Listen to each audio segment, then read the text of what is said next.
kes seda mäletab.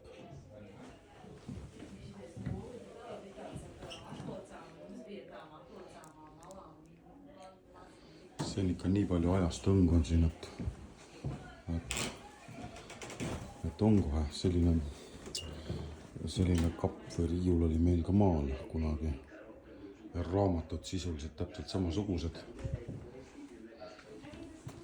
Ja siin on magamistuba. See olekski nagu kuskil vanaema juures oleks. Olen hetkel siis Saaremaal ja siis Kuressaare piiskoplinnuses ning